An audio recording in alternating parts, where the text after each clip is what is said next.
Hi, a very warm welcome to all of you in the next Contract Act video. So, in the today's class, we will be dealing with discharge of contract. कैसे discharge होता है, termination, breach क्या है, ये चीजें हम आज के लेक्चर में डील करने वाले हैं. ठीक है, तो अब भी हम फटाफट देखते हैं. सबसे पहले बिना वेस्ट करे टाइम, मोड्स ऑफ डिस्चार्ज. इसको मैं डिस्चार्ज ऑफ कॉन्ट्रैक्ट भी बोलती हूँ और एट द सेम टाइम हम इसको टर्मिनेशन ऑफ कॉन्ट्रैक्ट भी बोल सकते हैं. अगर हम इंस्टीट्यूट के स्टडी मटेरियल में जाएंगे तो इस टॉपिक को उन्हें बहुत ही कंसेस किया है. एक या दो ही चीजें आपको समझाई गई हैं यहाँ पर जो बताई गई हैं. मैंने क्या किया है, मैंने वो वाला पार्ट तो कवर करा है जो कि इंस्टीट्यूट ने स्पेसिफिकली मटेरियल में दिया है. उसके अलावा what I am trying to do कि मैं आपको मोड्स में ना इंट्रोडक्शन दे दूं सारी चीजों के, कि इस तरीके से भी क्या हो सकता है, कॉन्ट्रैक्ट डिस्चार्ज हो सकता है. ठीक है, तो अगर मैं बात करती हूँ डिस्चार्ज की, तो डिस्चार्ज के बारे में आप समझिए बात को. डिस्चार्ज का मतलब ये होता है कि वो अब खत्म हो चुका है, चाहे वो कंप्लीशन के कारण खत्म हो, चाहे वो टर्मिनेशन के कारण खत्म हो. समझ में आ रही क्या हो रही है? चाहे वो ब्रीच के कारण खत्म हो. Basically what I be trying to tell you कि अब ये कॉन्ट्रैक्ट नहीं एग्जिस्ट करता, खत्म हो गया. क्यों खत्म हो गया? या तो वो कंप्लीट हो गया होगा जी, या तो फिर वो टर्मिनेट हो गया होगा, या पार्टीज ने ब्रीच कर दिया होगा. कोई भी रीजन हो सकते हैं डिस्चार्ज होने के. तो अभी हमको वही समझना है कि डिस्चार्ज के क्या क्या रीजंस होते हैं. what is termed as discharge of a contract under the Indian Contract Act. That would be our topic today. ठीक है, तो पहला जैसे आपको बॉक्स में दिख रहा है, by performance. By performance, by performance का मतलब क्या होता है? जिस चीज के लिए आपने कॉन्ट्रैक्ट एंटर किया था वो काम हो चुका है. तो कॉमन सेंस प्रिंसिपल है, कॉन्ट्रैक्ट क्या हो जाएगा जी?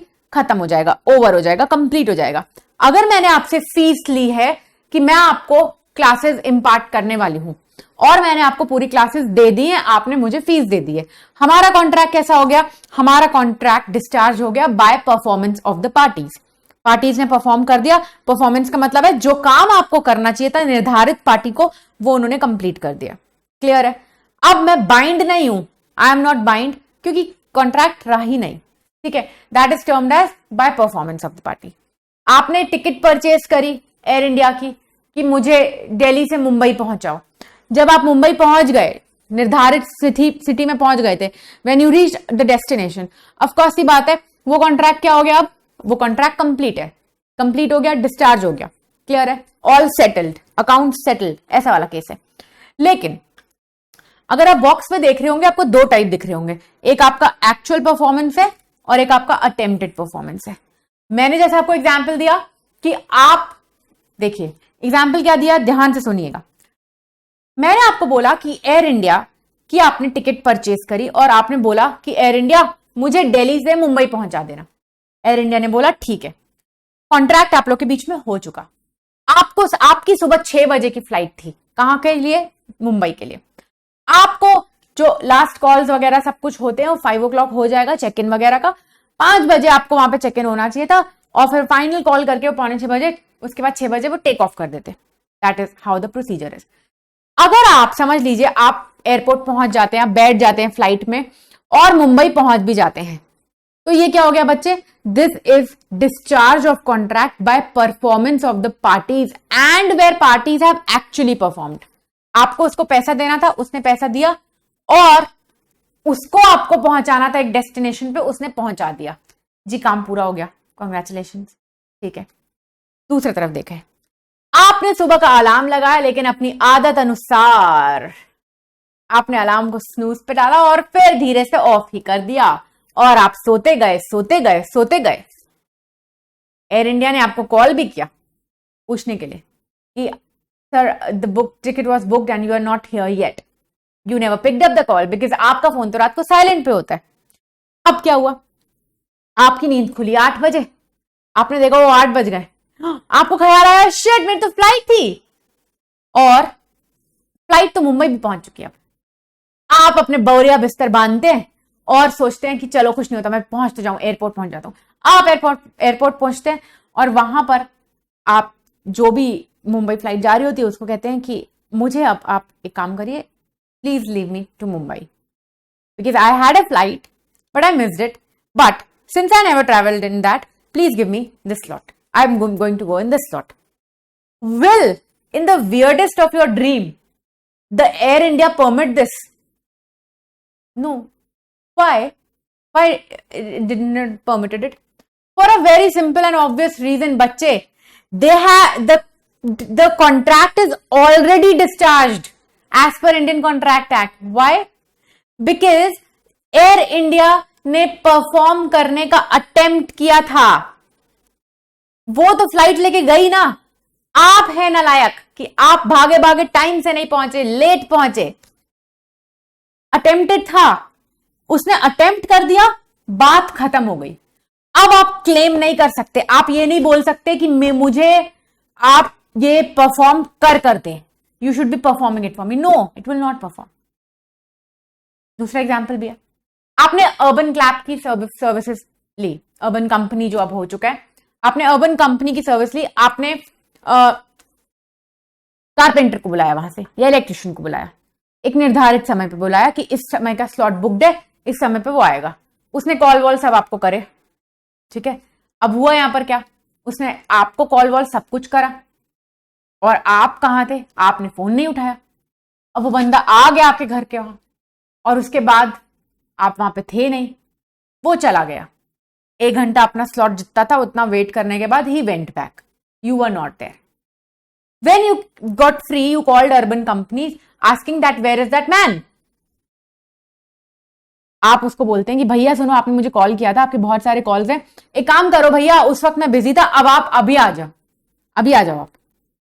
Will भैया ever come to you on that particular time when you have called him? Common sense? No. Why?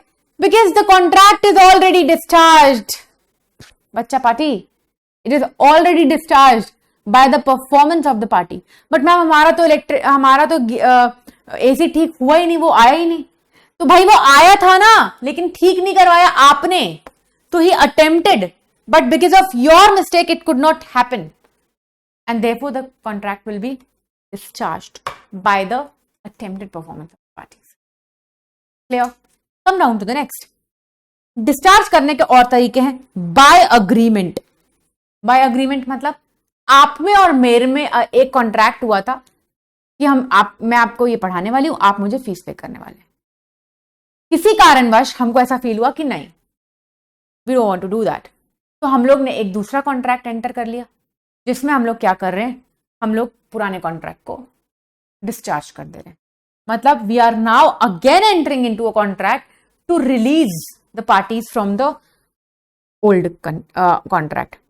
इसके भी बहुत सारे तरीके होते हैं. एक होता है नोवेशन. नोवेशन में क्या होता है, हम कुछ नया ऐड कर देते हैं कॉन्ट्रैक्ट में, हम कुछ नया ऐड कर देते हैं. Let us understand. आपने मेरे साथ कॉन्ट्रैक्ट में एंटर किया कि मैं आपको अपना फर्स्ट फ्लोर रेंट पर दूंगी, ठीक है. फिर आपको क्या हुआ, आपको रियलाइज हुआ कि फर्स्ट फ्लोर तो ठीक है, मुझे नीचे का गोडाउन भी चाहिए है रेंट पर. तो आपने क्या किया, rather than entering into a separate contract for the godown, हम लोग ने क्या किया, हम लोग ने पुराने वाले कॉन्ट्रैक्ट को नोवेट किया, कुछ नया चीज इसमें ऐड करने की कोशिश कर रहे हैं, ठीक है, उसको ऑल्टर कर रहे हैं. तो कुछ तरीके होते हैं नोवेशन, ऑल्टरेशन, ठीक है. रिसेशन भी होगा, जहां पे हम रिसाइंड कर देंगे. रिसाइंड का मतलब क्या होता है, जहां पे मैं आपको बोल रहा हूं कि हम दोनों आपसी सहमति में, हम लोग दोनों आपसी सहमति से इस कॉन्ट्रैक्ट को क्या कर रहे हैं, खत्म, रिसाइंड. उसी तरीके से रेमिशन भी होता है, ठीक है, जहां पे पार्टी उनको कंक्लूड कर देती है. तो इनके टाइप्स हम बाद में समझेंगे. हमको इतना समझना है कि मोड्स में अग्रीमेंट के थ्रू हमने क्या किया, पहले हमने कॉन्ट्रैक्ट में एंटर किया था, but now we are in a way agreeing in other agreement कि जो हम दोनों पार्टीज आपस में एक दूसरे की सहमति से अपने अग्रीमेंट को खत्म कर रहे हैं, डिस्चार्ज कर रहे हैं. क्लियर? ओके.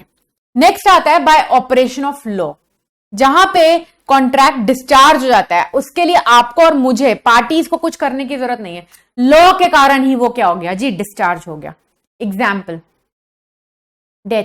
तो मैम लॉ ने थोड़ा ना डेथ करवाई है, एग्जैक्टली. लेकिन जब डेथ हो गई है तो नेचुरल पर्सन ही एग्जिस्ट नहीं करता. जब नेचुरल पर्सन एग्जिस्ट ही नहीं करता तो उसने क्या प्रॉमिस किया था, क्या नहीं किया था, वो तो आप नहीं करा सकते ना. आपने मुझे फीस पे करी, आपने मुझे बोला कि आप हमें सीएसईटी के लिए पढ़ाना, मैंने पैसे ले लिए और मैं आपको पढ़ा भी रही थी, लेकिन बाय एनी चांस मेरी डेथ हो जाती है, तो आप क्या बोलोगे? आप भगवान जी को बोलोगे कि वापस लेके आओ उसको क्योंकि उसकी क्लासेस बाकी थी पढ़ानी? No, the contract will come to an end. Clear है? ठीक है, नेक्स्ट पे आओ, मर्जर। मर्जर वगैरह का केस हो गया। अगर इसके केस में क्या होता है, बेसिकली आप समझो, जो समझ लीजिए, आपने एक कंपनी के साथ कॉन्ट्रैक्ट किया था और वो कंपनी बी कंपनी के साथ मर्ज हो गई है। ए कंपनी बी कंपनी के साथ मर्ज हो गई है, तो अब क्या होगा? जो आपका कॉन्ट्रैक्ट था ए कंपनी के साथ वो क्या हो जाएगा? खत्म हो जाएगा, क्योंकि कंपनी की आइडेंटिटी नहीं बची। तो क्या फिर आगे कॉन्ट्रैक्ट चलेगा ही कैसे? नेक्स्ट होता है बैंकरप्सी। अगर कोई पार्टी बैंकरप्ट हो जाती है तो जो भी कॉन्ट्रैक्ट्स वगैरह होते हैं वो सब आपके जो रिप्रेजेंटेटिव्स होते हैं उनके पास चले जाते हैं। आप उसको समझ लीजिए डिस्चार्ज हो गया। मटीरियल ऑल्टरेशन भी उसी तरीके से, उसको अभी आपको नहीं देखना क्योंकि मेरे को आपको ये समझाने के लिए I need to teach you some concepts insolvency and bankruptcy और इन सब चीजों के। तो for time being it's just this, okay.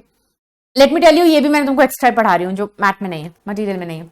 Next, by impossibility of performance. By impossibility of performance, मैंने आपको प्रॉमिस किया था, आपका एक क्लब है, मैं दिल्ली में रहती हूँ, और आपका एक बहुत ही अच्छा नाइट क्लब है दिल्ली के एरो सिटी में, ठीक है, एयरपोर्ट के पास। मैं बहुत अच्छा गाना गाती हूँ, वो तो जब मैं पढ़ाती हूँ तो मेरी ऐसी फटी आवाज होती है, my voice is bad only while teaching, वैसे मैं बहुत अच्छा गाना गाती हूँ। एग्जाम्पल है, याद है, एग्जाम्पल में हम सब कुछ अच्छा बोलते हैं, ठीक है। तो आपका एक क्लब है, मैंने आपको बोला कि मैं अपनी लॉ फर्म से शाम को सैटरडे को जल्दी फ्री हो जाती हूँ, तो मैं सोच रही हूँ सैटरडे को कोई अपनी हॉबी परस्यू करूँ। तो तुमने मुझे सजेशन दिया, why don't you come to my club and sing on Saturday. तो मैंने कहा वाह दैट्स अ नाइस आइडिया। तो हम दोनों के बीच में कॉन्ट्रैक्ट एंटर हुआ कि मैं हर हफ्ते तुम्हारे क्लब में आऊंगी और गाना गाऊंगी, ठीक है, ओके। अब हुआ क्या कि मैं आपके क्लब में आ रही थी, 3-4 हफ्ते तक आई भी। 5वें हफ्ते अचानक से कुछ ऐसी फीलिंग आई कि मेरे गले में कुछ खरकर हो रही है, दुख रहा है, परेशान बहुत। I was irritated, it was agitated. I went to the doctor, doctor checked up and after some time it was, पता चलता है कि मेरी आवाज जो है वो चली गई है, थोड़ी देर के बाद आवाज आना ही बंद हो गई। अब मैंने तो तुम्हारे साथ कॉन्ट्रैक्ट एंटर किया था गाना गाने का, क्या मैं तुम्हारे लिए गाना गा पाऊं? Is it possible? No. Now what has happened? By impossibility of performance, possibly नहीं परफॉर्म करना। इसके प्रीवियस वाले वीडियोस में एक एग्जाम्पल दिया था, याद करो, जिसमें घोड़े को बेचने की बात हुई थी तुम्हारे और मेरे बीच में, और जब हम दोनों हमारे अस्तबल में, स्टेबल में गए थे, we checked out that the horse was no more, he died. Can I sell you my horse? Can you buy my horse? He is no more. Impossibility of performance, okay, by lapse of time. Indian Contract Act में बहुत पहले एक example दिया है कि birthday था आपका, cake आना था, बर्थडे खत्म हो गया, साला केक नहीं आया अब तक, बाय लैप्स ऑफ टाइम। उसके बाद जब वो घूमते फिरते आएगा, you are not ought to accept it, because जिस टाइम पीरियड के अंदर उसको परफॉर्म करना चाहिए था वो उसने नहीं किया, हम मानेंगे कि कॉन्ट्रैक्ट डिस्चार्ज हो गया। By breach of contract, by breach of contract, it can be actual breach, it can be anticipatory breach. आपके सिलेबस में यहाँ पे CICT में सिर्फ यही थोड़ा डिटेल में गया है जो मैं आपको समझाने वाली हूँ, ठीक है। तो ब्रीच मतलब एक पार्टी ने अपनी प्रॉमिस को पूरा करने से मना कर दिया, एक पार्टी बेचारी वाली पार्टी, अग्रीव्ड पार्टी, उसने परफॉर्म कर दिया होगा, दूसरी पार्टी जो नालायक है उसने क्या किया होगा? उसने ब्रीच करा होगा। अब ब्रीच 2 प्रकार के होते हैं, एक्चुअल होता है, एंटिसिपेटरी होता है। वो कैसे होता है, क्या होता है, अभी देखेंगे ना, क्योंकि आज हमारा टॉपिक ही पूरा ब्रीच और उसकी रेमेडीज ये सब समझना है, ठीक है, ओके। नाउ अभी मैंने आपको क्या समझाया था? Discharge by impossibility of performance, ठीक है, इसमें भी आपका ब्रीच वाला पार्ट भी इसमें कवर हो जाएगा, ठीक है, discharge by impossibility of performance, और इवन इसमें आपका ब्रीच का भी एक पोर्शन फिनिश कंप्लीट होगा, ओके। देखिए अब यहां पे आइए, discharge by impossibility of performance. Mind you, breach का जो एक्चुअल और एंटिसिपेटरी है, ठीक है, वो भी एक पोर्शन इसमें कवर होगा, we will cover it, we will see how things will work. Discharge by impossibility of performance, this is one topic which is given in a little detail in your syllabus. पहला है effects of initial impossibility क्या होगा? Effects of initial impossibility मतलब ऐसी चीजें जो एकदम starting of the contract से क्या थी? इम्पॉसिबल थी। और दूसरी होती है effects of supervening impossibility. Supervening impossibility का मतलब होता है जब कॉन्ट्रैक्ट एंटर किया गया था तब वो चीजें वैलिड थी, लेकिन बाद में कुछ ऐसा हो गया जिसकी वजह से party has become impossible to perform, मतलब the thing has become impossible to perform, मतलब अब वो चीज का परफॉर्मेंस नहीं हो पाएगा। इस वाले केस में क्या है? इस वाले केस में वो पहले से ही आपकी इनिशियल स्टेज पे ही वो इम्पॉसिबिलिटी थी। इसमें क्या हुआ?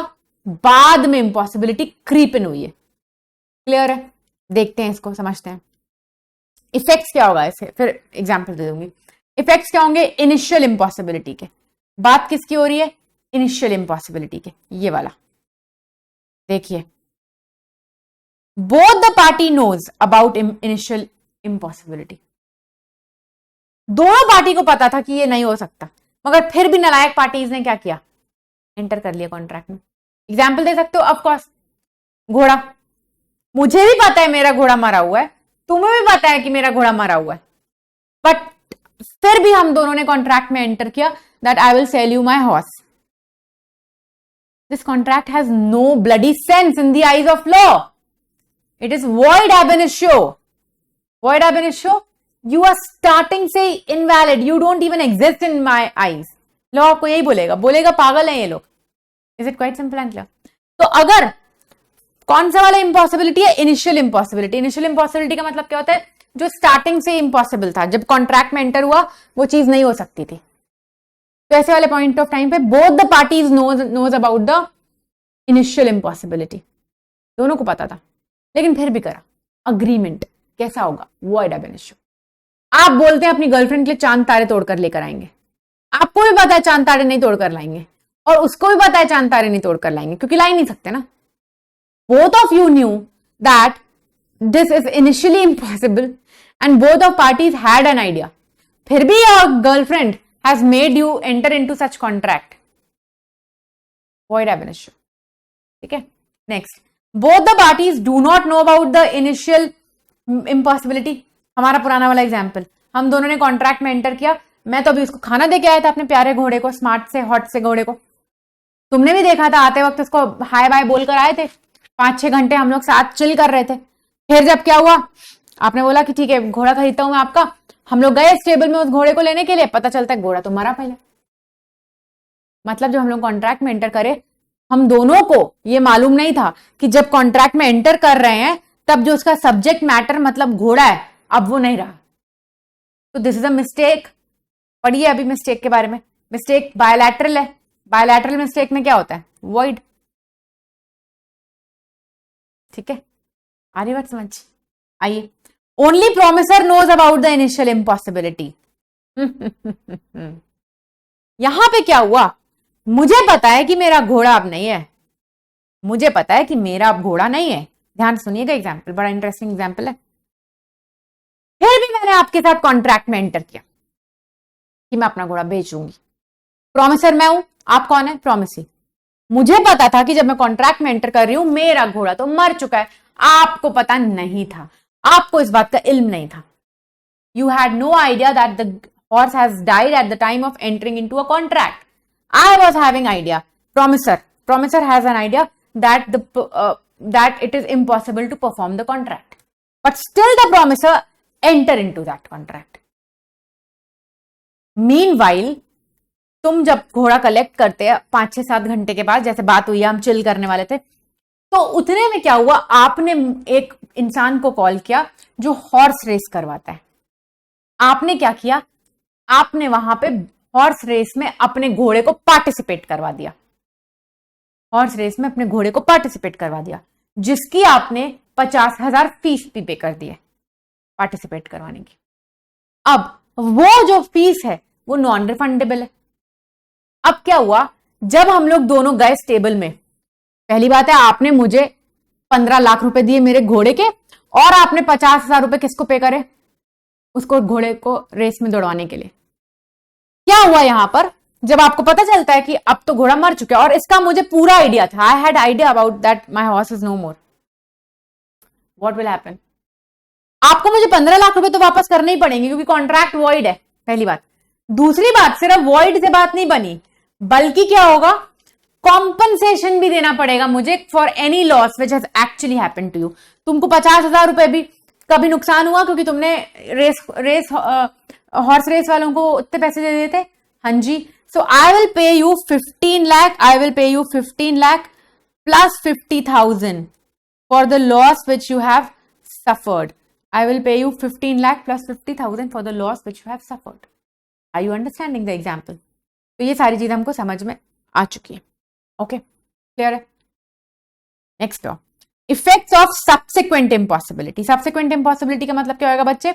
ये ऐसे कॉन्ट्रैक्ट्स हैं जिनको जब हमने एंटर किया था तब वो चीज पॉसिबल थी करनी। अपन ने तीनों केस में ऊपर देखा कि घोड़ा तो मरा ही हुआ था जब कॉन्ट्रैक्ट में एंटर हुआ। दोनों पार्टीज को पता था तो भी, दोनों पार्टीज को नहीं पता तो भी, मुझे पता था और आपको नहीं पता था तो भी। क्लियर है?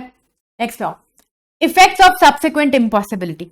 इसमें क्या होगा, पहले के टाइम पे when we entered into contract the subject, the act was obviously it was possible to perform, but on a later date something has happened due to which it has become impossible to perform. At that point of time what will happen, let's see, we will deal with one case और तभी मैं आपको example दूंगी हर case का। पहला है where an act becomes impossible after the contract is made। Contract जब हुआ उसके बाद वो क्या हो गया, बाद में वो impossible to perform हुआ। कौन सा वाला एग्जाम्पल? अभी बताया, गाना गाती थी मैं आपके लिए, I used to sing songs for you. समझ लीजिए कि मैंने आपके केस में गाना गाया ना, स्टार्ट भी नहीं किया होता, आपने मुझे एडवांस पेमेंट कर दी थी तो, लेकिन मेरी आवाज चली गई हमेशा के लिए। जिस दिन हमने कॉन्ट्रैक्ट एंटर किया तब तो मेरी आवाज थी, subsequently it has become like that, so it will become, contract becomes void when the act becomes impossible. Act becomes impossible, contract becomes void. Where an act becomes unlawful by reason of some event beyond the control of the promisor. एक example दिया था बहुत पहले की class में Indian Contract act की, याद करो कि मैं लिकर सेल करती हूं और आपके घर में शादी है।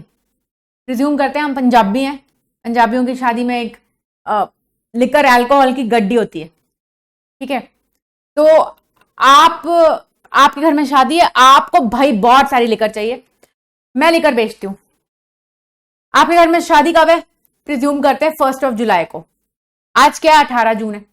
हम दोनों ने आज कॉन्ट्रैक्ट में एंटर किया कि हाँ, आप मुझसे 25 जून को ये सारा का सारा जो भी है अल्कोहल वो लेकर चले जाएंगे। कॉन्ट्रैक्ट एंटर हो गया, 25 जून को आप आने वाले थे, सामान लेके जाने वाले थे, पैसे मुझे पे करने वाले थे, बात खत्म हो गई। 22 जून को हमारी सिटी में ये लॉ निकल आता है कि अल्कोहल बैन हो गया और शिट, इलीगल।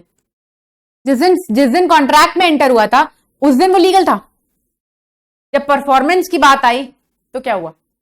इलीगल। अब क्या होगा? Contract becomes void when the activity becomes unlawful, void हो जाएगा। सारे एग्जाम्पल समझ में आ रहे हैं? ठीक है, नेक्स्ट पे आओ। Where the promisor alone knows about the impossibility, सिर्फ और सिर्फ प्रोमिसर को पता था इम्पॉसिबिलिटी के बारे में। उस केस में भी वही रहेगा, such promisor must compensate the promisee for any loss which such promisee might have suffered on account of non-performance of the promise। बाद में कुछ हुआ उसको, जब कॉन्ट्रैक्ट एंटर हुआ था तब नहीं, बाद में, लेकिन मुझे पता था कि अब ये नहीं हो सकता, तो मेरी क्या ड्यूटी थी? मुझे बताना चाहिए था, which I haven't। कोई भी लॉस अगर आप सफर करेंगे इसकी वजह से, what would happen? What would happen? You will also have to compensate me for that loss. Is it quite simple and clear? इसका एग्जाम्पल हो सकता है, फ्लाइट आपने टिकट बुक करी, आपको पता था कि मतलब आपने टिकट बुक करी एक जगह से दूसरी जगह जाने की। अब देखो, इंटरनली फ्लाइट वालों को, ये मैनेजमेंट एयर इंडिया वालों सबको पता होगा कि ये फ्लाइट कैंसिल होने वाली है क्योंकि मैनेजमेंट में कोई कॉन्फ्लिक्ट हो गया।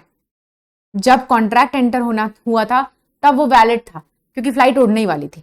बाद में 2 दिन के बाद फ्लाइट उड़ने वाली थी, 1 दिन के बाद ऐसा हुआ कि वहां पे कोई मैनेजमेंट कॉन्फ्लिक्ट हो गया, माइंड यू मौसम की एरर, तकनीकी खराबी, इन सब के कारण नहीं बोल रही हूं, जहां पे वैलिड था, मैनेजमेंट में डिस्प्यूट है और इसलिए उन्होंने फ्लाइट कैंसिल कर दी। अब क्या हुआ, आपको कॉमन सेंस लगाओ, आपको तो रिफंड भी मिलेगा, पहली बात। दूसरी बात, आप मुंबई क्यों जा रहे थे? टाइम पास करने के लिए, मरीन ड्राइव पे घूमने नहीं जा रहे थे आप। आपका एक इंपॉर्टेंट बिजनेस ट्रांजैक्शन होने वाला था, जिसके लिए आपको 10 लाख रुपीज मिलने वाले थे सिर्फ एक मीटिंग अटेंड करने के बाद। अब क्या होगा, ये लोग आपको 10 लाख रुपए भी देंगे compensate. Of course you should be asking them for that, वो खुद से नहीं देंगे, केस लड़ना पड़ेगा, लेकिन कॉम्पनसेशन भी बनता है। क्लियर है? Where an agreement is discovered to be void और where a contract becomes void, any person who has received any benefit under, ये वाला केसेस बहुत सिंपल है, जहां पे हमको बाद में पता चलता है कि ओ अब तो ये हो ही नहीं सकता, जैसे कि घोड़े वाले केस में। तो अगर आपने मुझे पैसे दे दिए थे तो मुझे क्या करना पड़ेगा, वो पैसे वापस करने पड़ेंगे। सिंपल सी बात है, मुझे वो पैसे वापस करने पड़ेंगे। ये वाले केस में क्या हुआ था, डिस्कवर्ड टू बी वॉइड। और बिकम्स वॉइड वाले में क्या है, मैंने प्रॉमिस किया था कि मैं आपके क्लब में आके गाऊंगी, अगले हफ्ते आने वाली थी, इसी हफ्ते ऐसा हो गया कि मेरे गले की से आवाज ही चली गई। भाई सिर्फ एक मेंढक की तरह आवाज आती है, टोड की तरह। What will happen? If you have given me advance, I will have to repay you that. Is it quite simple and clear? ठीक है. You have to bound to restore the compensation if a party has received it. Clear? इसका और example हो सकता है, आपने Urban company में beautician book करी, वो आने वाली थी एक निर्धारित समय पर, किसी रीजन की वजह से वो नहीं आई, द कॉन्ट्रैक्ट बिकम्स वॉइड, पहली बात। अब क्या हुआ, आपने पहले से पेमेंट कर रखी थी, व्हाट विल हैपन, उसने आपसे कंसिडरेशन लिया हुआ था, they are bound to repay it back to you, that is what they are saying. Common sense principle है, मैंने आपको पहले बोला था इंडियन कॉन्ट्रैक्ट एक्ट बहुत सारा कॉमन सेंस बेस्ड है। ठीक है, तो ये कंप्लीट हो गया हमारा। नेक्स्ट पे आ जाओ बच्चे, breach of contract. Breach of contract क्या होगा, जब एक पार्टी नालायक निकलती है और रिफ्यूज कर देती है या फेल हो जाती है to perform his part of the contract. ठीक है, by his act makes it impossible, कुछ भी हो सकता है, किसी भी कारण के कारण क्या हुआ, वो पार्टी अब परफॉर्म नहीं कर पाएगी। A breach of contract occurs if any party to the contract refuses और fails to perform his part of the contract और by his act makes it impossible to perform his obligation under the contract. मैंने आपको promise किया था, मेरे खेत में 100 kilo चावल उगे, मैंने आपको प्रॉमिस किया था कि मैं आपको 100 किलो चावल बेच दूंगी। ठीक है, निर्धारित दिन पे बेचने के पहले अपना वो 100 केजी चावल मैंने तो शामू काका को बेच दिए।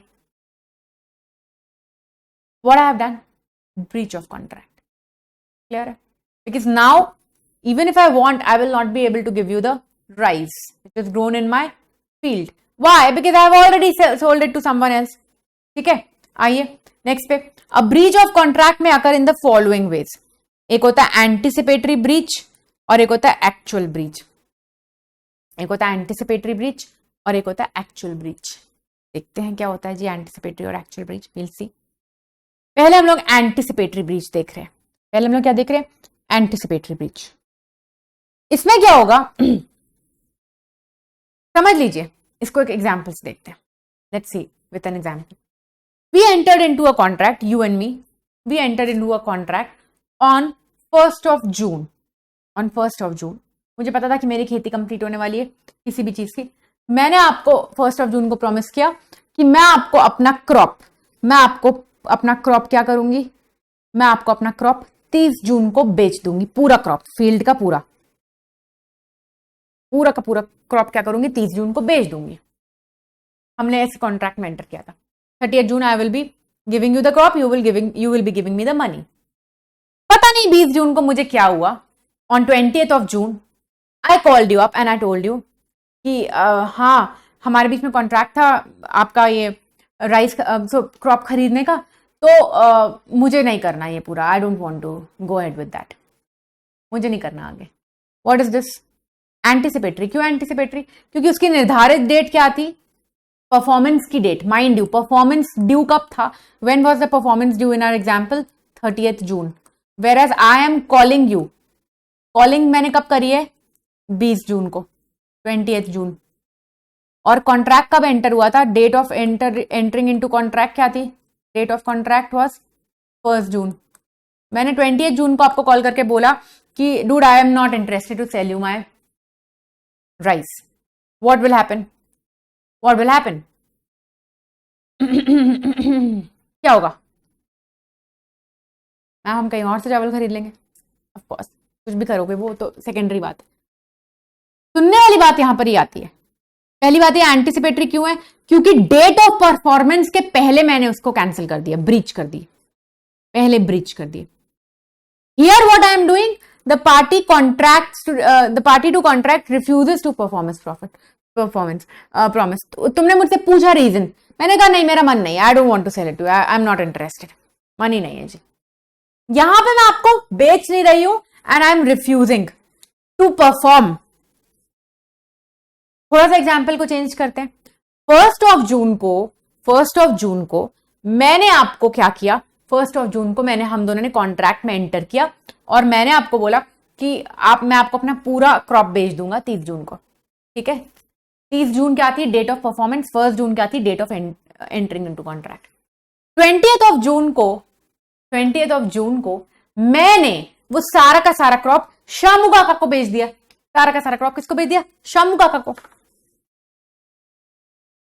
अब क्या हुआ, यहां पर भी एंटिसिपेटरी ब्रीच है, क्योंकि मुझे परफॉर्म कब करना था तुम्हारे लिए, 30 जून को, 30 जून को मुझे क्रॉप देनी थी, बल्कि मैंने क्या किया, 20 जून को सारा का सारा क्रॉप उठाकर किसको दे दिया, शामू काका को।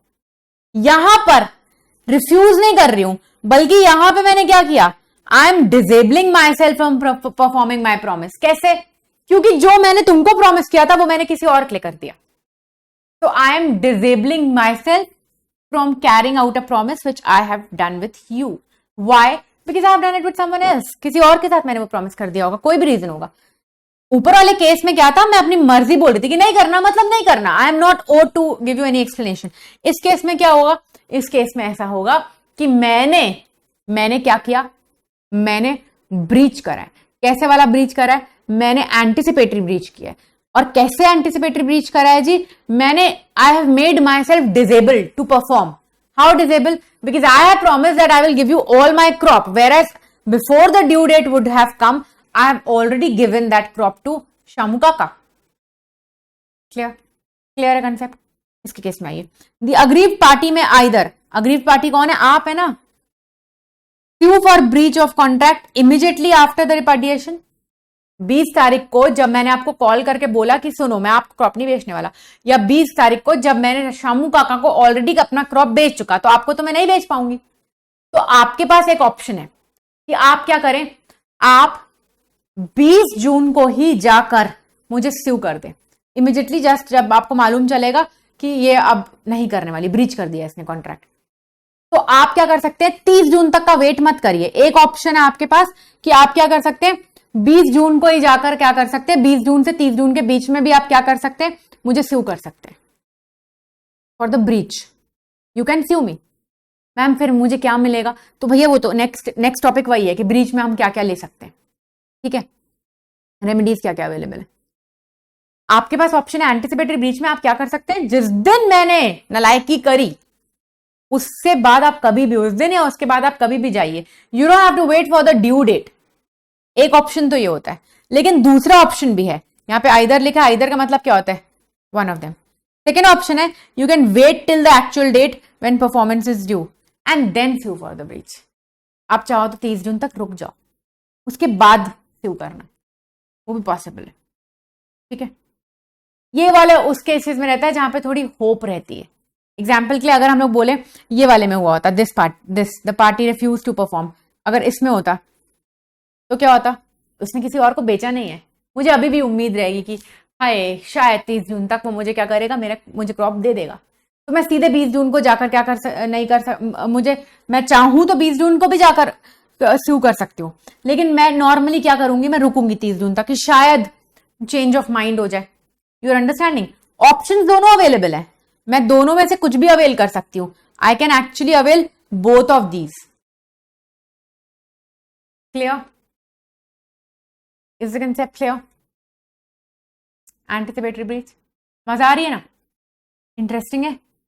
आइए, एक्चुअल ब्रीच तो कुछ उसमें समझाने लायक है ही नहीं. एक्चुअल ब्रीच मतलब जिस दिन मैंने तुमको बोला था भाई कि मैं ये परफॉर्म करूंगी तुम्हारे लिए, मैंने नहीं किया, खत्म हो गई बात. बात खत्म, फुल स्टॉप.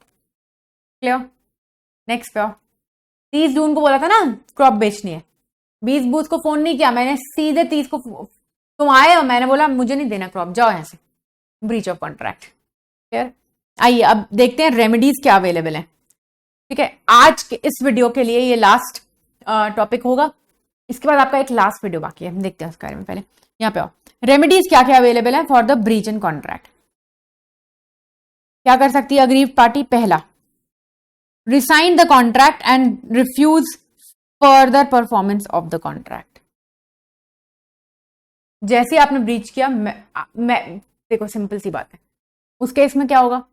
ब्रीच हुआ तो आप क्या कह सकते हैं कि खत्म, I don't want to now go ahead with you, मुझे नहीं जाना आगे इसके, और साथ में आगे का कोई परफॉर्मेंस नहीं होगा. समझ लीजिए कि हम दोनों ने कॉन्ट्रैक्ट में एंटर किया है कि अगले 1 साल तक जितनी भी ब्रिक्स होंगी, जब मैं आपके पास ऑर्डर प्लेस करूंगी आप मुझे 48 आवर्स में भेजेंगे, क्योंकि मेरा एक ऑनगोइंग प्रोजेक्ट चल रहा है. ठीक है, सेकेंड मंथ में ऐसा हो गया कि मैंने आपको ऑर्डर प्लेस किया और आपने क्या किया, आपने 48 आवर्स में मुझे सप्लाई करना चाहिए था, जो कि आपने 1 हफ्ते नहीं किया, जिसकी वजह से मेरा काफी नुकसान हो गया. What has happened? ब्रीच हुआ ना कॉन्ट्रैक्ट का. बात कितनी हुई थी? 48 घंटे की. मैं क्या कर सकती हूँ? उसको रिसाइंड कर सकती हूँ, खत्म हो गया मेरी तरफ से कॉन्ट्रैक्ट. और मैं क्या कर सकती हूँ? आगे के परफॉर्मेंस के लिए भी रिफ्यूज कर सकती हूँ कि मुझे नहीं चाहिए अब तुमसे कुछ भी, भागो यहां से, आगे का कॉन्ट्रैक्ट पूरा नहीं होगा. पूरा कॉन्ट्रैक्ट 1 साल का कॉन्ट्रैक्ट कैंसिल करूँ. ठीक है, sue for damages, of course I can. बच्चे इसका मतलब ये नहीं होता कि मैं इसमें से कोई एक चूज करूंगी. एक ऑप्शन मैंने ये ले लिया तो मैं ये नहीं ले सकती, नहीं. That would depend upon the case to case basis, gravity of the case. ठीक है, सेकंड होता है स्यू फॉर द डैमेजेस. बड़ा सिंपल है जी, I can always sue you for the damages. Sue कर सकती हूँ मैं. ठीक है, केस फाइल कर सकती हूँ तुम्हारे against. Sue for specific performance, mind you, sue for damages और स्यू फॉर स्पेसिफिक परफॉर्मेंस 2 अलग चीजें हैं. प्रिज्यूम करिए कि आपने मुझे फीस पे करी. कब फीस पे करी आपने मुझे? मार्च में. आपका एग्जाम कब था? जुलाई में. मैंने आपको बोला था कि अप्रैल और मई में मैं आपको पूरा पढ़ा दूंगी, 2 महीने में पूरा पढ़ा दूंगी. ठीक है, that was the promise which I made. You paid me the fees, I was to deliver you. April मैंने मंथ अच्छा पढ़ाया, मई भी मैंने बहुत अच्छा पढ़ाया. 10th मई तक मैं बेहतरीन पढ़ा रही थी तुमको बहुत मजा भी आ रही थी मुझसे पढ़कर, तुम एकदम फैन हो गए थे मेरे दीवाने. फिर क्या हुआ? 10th मई को अचानक से तुमने देखा मेरी डीपी इंस्टाग्राम पे सब जगह, तुमने देखा मैडम इंडिया में ही नहीं है, यूरोप चली गई है, और आपके एग्जाम तो कुछ दिन में, और प्रॉमिस क्या हुआ था 30 मई तक पढ़ाने का. अब मैं यूरोप से आने वाली थी अगले साल. यहां पर क्या हुआ? Of course you can sue me for the damages. Fees तो रिफंड करूंगी. आप मुझसे डैमेजेस भी क्लेम कर सकते हैं. लेकिन प्रिज्यूम करिए कोर्ट कहता है कि डैमेजेस क्लेम कर लो. आप लोग आपस में 2 लाख रुपए ले लेना, जितने भी बच्चे 100 बच्चे डिवाइड कर लेना, 20 लाख ले लेना, डिवाइड कर लेना. डैमेजेस इनके रेडी है. बच्चे बहुत करियर कॉन्शियस थे, पैसों वैसों से प्यार नहीं था. उनको पता था कि गुनीत मैम से बेटर कोई नहीं पढ़ा पाएगा उनको ये टॉपिक, ये कॉन्ट्रैक्ट एक्ट. तो उनने क्या करा? उनने कोर्ट को बोला no, we are not settling at damages, we want specific performance. मतलब मैम को बुलाया जाए, मैम ने जो प्रॉमिस किया था वही करवाया जाए. कि promise to teach us, we want the lessons.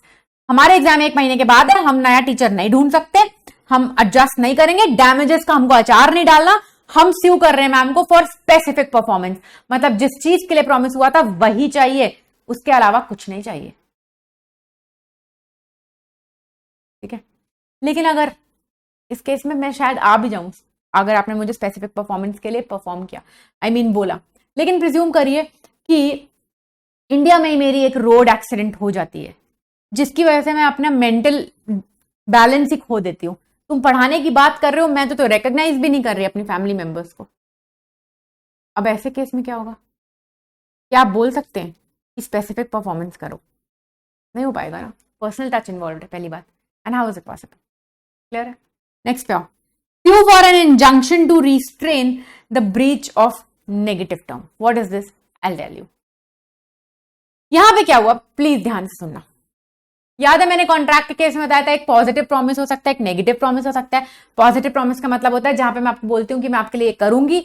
Negative promise में होता है कि मैं आपके लिए प्रॉमिस कर रही हूं कि मैं ये नहीं करूंगी। यू रिमेंबर गवर्नमेंट स्कूल वाला एग्जाम्पल था। तो यहां पे क्या हुआ, ध्यान से सुनना। एक और एग्जाम्पल हो सकता है, मैं तुषार सर के लिए आपको पढ़ाती हूँ। तुषार सर बीएमएल के फाउंडर ओनर सब है, मैं उनके लिए आपको यहां पे पढ़ाती हूँ, ठीक है। अब क्या हुआ, मैंने उनके साथ कॉन्ट्रैक्ट में एंटर किया कि मैं किसी और की कोचिंग इंस्टीट्यूट में जाकर नहीं पढ़ाने वाली हूँ सीएसईटी के स्टूडेंट्स को, सीएस के स्टूडेंट्स को, क्योंकि मैं ये आपके यहाँ पे पढ़ा रही हूँ। हम दोनों के बीच में ये कॉन्ट्रैक्ट में एंटर हुआ था, उन्होंने मुझे इसी कंडीशन पे यहाँ ज्वाइन करवाया था, ठीक है। मैंने क्या किया, मैंने किसी और के इंस्टीट्यूट में भी जाकर पढ़ाना शुरू कर दिया सीएसईटी सीएस स्टूडेंट्स को। पढ़ा मैं ही रही हूं, लेकिन मैं कहीं और जाकर भी पढ़ा रही हूं। यहां पे मैंने कॉन्ट्रैक्ट में क्या एंटर किया था कि मैं कुछ करूंगी, नहीं, मैंने कॉन्ट्रैक्ट में एंटर किया था कि मैं कुछ नहीं करूंगी। क्या नहीं करूंगी? I will not teach in any other institute till the time I am associated with book my lecture BML, ठीक है। लेकिन मैंने तो पढ़ाना शुरू कर दिया। एक दिन तुषार सर को पता चला, तुम ही में से कोई एक स्टूडेंट रहा होगा जिसने मुझे देख लिया था इंस्टीट्यूट के नीचे, वो वाले इंस्टीट्यूट के नीचे। तुमने तुषार सर को बताया कि मैम तो वहां घूम रही थी, मैम वहां पढ़ाती हैं। तुषार सर को आया गुस्सा। तुषार सर तो पहले वो छोड़ो कि निकालेंगे क्या करेंगे, वॉट एवर द केस में भी, लेकिन अगर निकाल भी देंगे तो जो मेरे बच्चे हैं, मेरे बच्चे मतलब जो मेरी फैन फॉलोइंग है, वो कहां चली आएगी? वहां इंस्टीट्यूट। तो तुषार सर ये नहीं चाहते होंगे, ऑफ कोर्स कोई भी इंसान नहीं चाहेगा। प्लीज इससे तुषार सर को आप नेगेटिव फिगर ना लेना लीजिएगा, आई रिस्पेक्ट हिम टोटली, ठीक है। तो ध्यान से सुनना, तुषार सर इंटेलिजेंट कब कहलाएंगे? जब तुषार सर क्या करेंगे, इंजंक्शन लगा देंगे मेरे एक्शन पे, कोर्ट से ऑर्डर ले आएंगे कि मैम को रोक दिया जाए वहां पढ़ाने के लिए, क्योंकि मैम ने मेरे साथ कॉन्ट्रैक्ट में एंटर किया था कि वो नहीं पढ़ाएंगी वहां पर, कहीं भी और नहीं पढ़ाएंगी, लेकिन वो पढ़ाने जा रही है। सो इंजंक्ट का ऑर्डर पास करेंगे। तो ये वही है, sue for an injunction to restrain the breach of a negative term. Negative term क्या थी कि मैं कहीं और नहीं पढ़ाऊंगी, लेकिन मैंने पढ़ा दिया। तो तुषार सर क्या कर सकते हैं, इंजंक्शन का ऑर्डर लाकर आएंगे कोर्ट से और मेरे मुंह पे चिपका देंगे।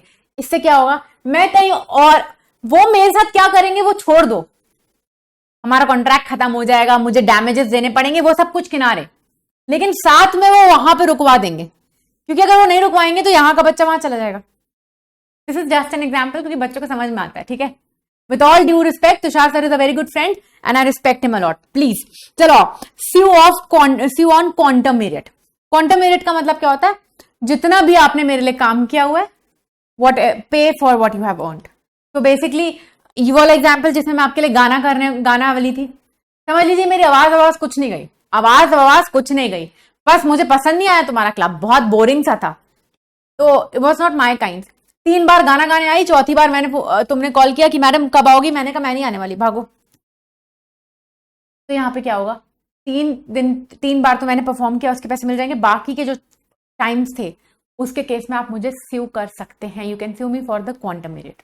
समझ में आ रही है? क्लियर है?